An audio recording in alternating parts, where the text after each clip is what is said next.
whether it's the guys when we were in the lakes looking for Avro Aero test models, whether it's in Finland when we're diving and exploring that, and Mike is down and on the Vrau Maria with Catherine the Great's paintings, whether it's in Turkey from the Gallipoli campaign, whether it's diving in Japan with them on Kubla Khan's Lost Fleet, whether it's with my Park Service colleagues on the Summers in Mexico, or the Arizona, or Bikini, or the wrecks up and down the California coast, or the wrecks at Cape Cod, or the wrecks at Fort Jefferson, and so on.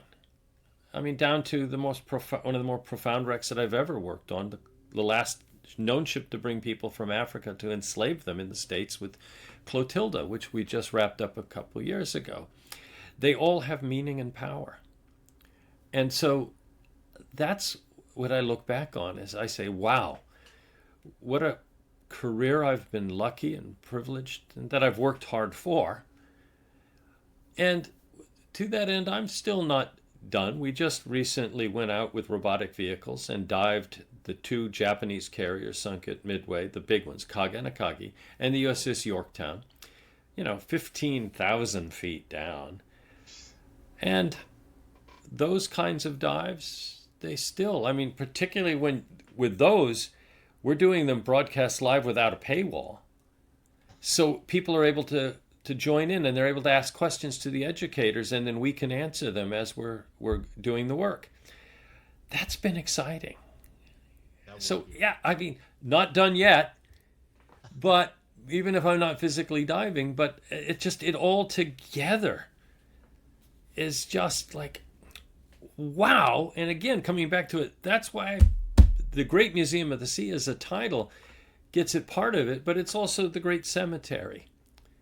The great museum, the great cultural icon, the great environment that supports marine life. It's all these different reasons. I got into this because I was a kid who loved to learn, and I'm still learning.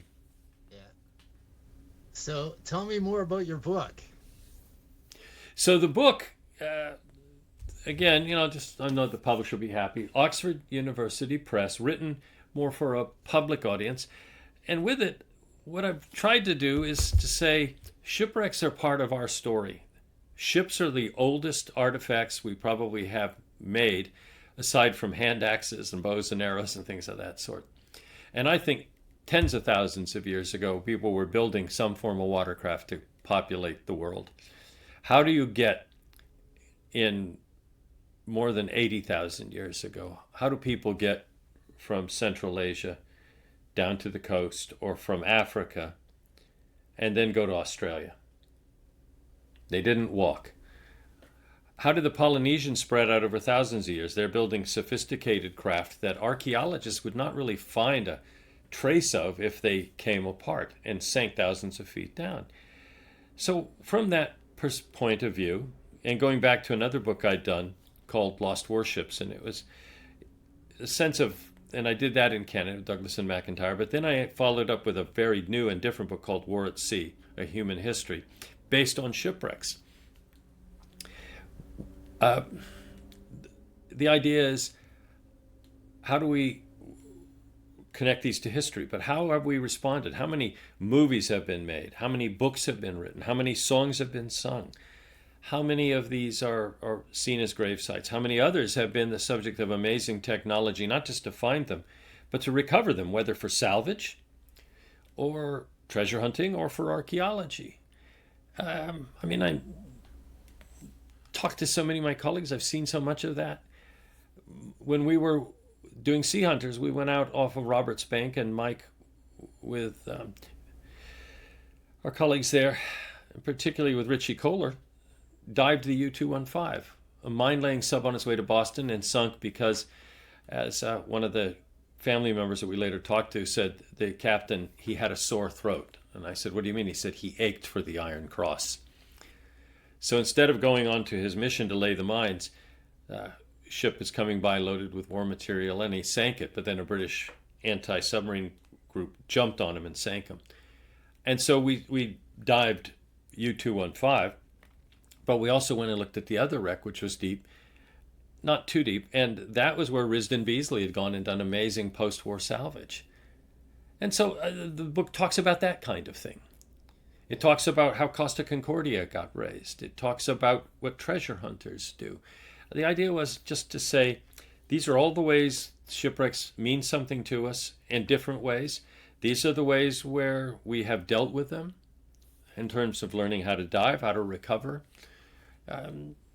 how we share their stories, and why people care is ultimately. That's amazing. I can't wait to read. I actually just ordered the audio version of it, so which I'm Good, looking forward good. to. I haven't heard it yet. They don't let the author read it, but that is. Why didn't they let you read it? I don't know, because probably they'd say I'd probably be going.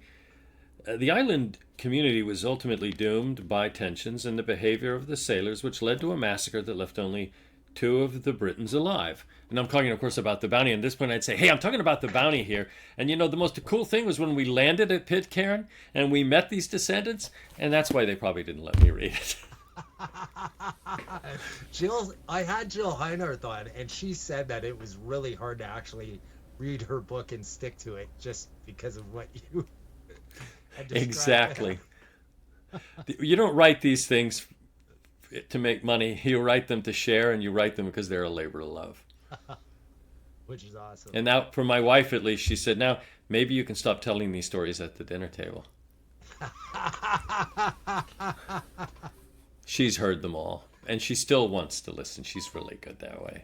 Well, that's good that you have a partner that supports you so well, or has supported you for so many years doing what you do, especially since you're all over the place. Your travel schedule is insane, even now. And I'm retired. Yeah. Yeah. But that's the fun part of it, is that you get to meet colleagues and people that you like, that you've worked with. You get to meet the people coming up in the field. I just went to Ostend, Belgium to attend this World Congress on Maritime Archaeology.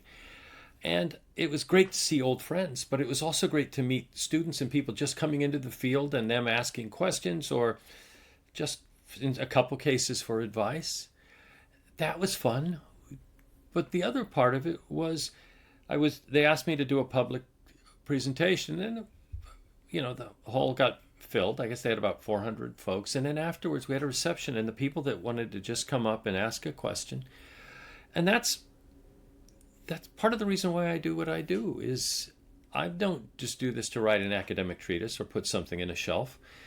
It's to learn, and by learning, I mean that involves conversations with people. What do you think about this? What do you think about that? What is this? And I'll come back to that point in a second. But also, why people care. And that's, through all the years, that's one of the reasons I didn't want to speak for any of them, but drawing from what people had said, I put that into this book. So it was fun to meet these folks and to have a chance to talk with them, and to be an accessible scientist above and beyond having done this when we've been out online on the internet doing the deep dives.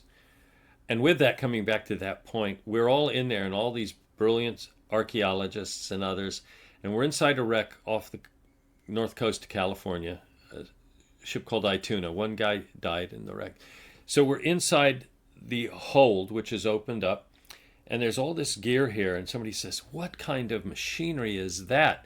And I'm looking and I'm saying, that's not marine machinery. What is that? Now, the public can write in, and this one writes in, and the educators say, Jim, it's a mechanical fish processing machine that would gut and behead and chop it into chunks that would then go into canned fish and canned salmon. And I went, I've seen one of those machines. It's actually, they've got one on display at the Gulf of Georgia Cannery in Steveston, where we lived for so many years in BC. And I went, so that's what it is. And you wouldn't have known if this person who didn't know that hadn't called in. Yeah. So, and they said, hey, thank you so much. And this is out to probably to millions of people. Thank you so much for this. And I said at the time, this is why we do what we do. It's not just so you can watch, but you can participate. And you've helped us answer a question. Thank you. And that wouldn't have happened unless he had tapped on my shoulder and written on the slate, "It's a fish processing machine, stupid." So you mentioned you did a lot of technical diving.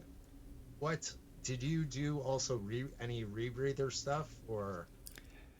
No, no. That all came into play. I listened very carefully to She Who Wears the Match to This. So you apparently, your wife and my wife have something in common then, because that's the same rule she has with me. No rebreathers. Right. No, Ann's always been very good about what I do, and she's worried. And I mean, she did sign the permission slip to dive with the Russians in the Mirs. The second time we went back to Titanic, she said, "You're not diving." I said, "No, the robot is. We're good here." No, and I get that. And the kids I know have their worries too, so no. No, I get that. I mean, rebreathers definitely added extra risk involved in it. I'm actually gonna try one in a couple of weeks. Ah, so she's gonna let you break the rule or bend it, huh? She is only gonna let me bend the rule because I'm doing it in a pool and I'm doing it for my podcast. Smart, smart. So No, and I mean, I know the difference. I mean, when we were diving at Bikini, we were doing 180 feet on air. yeah. So I remember about half those dives. You got narked that bad. Well, not always. I mean, through the years, I think, well, you think you're not narked. Of course you are in a way. Dan Lenihan and I were underneath the stern of the battleship Nagato, and it's at 180 feet. And I've got the video camera, and I'm filming it carefully, and I'm going, wow, okay,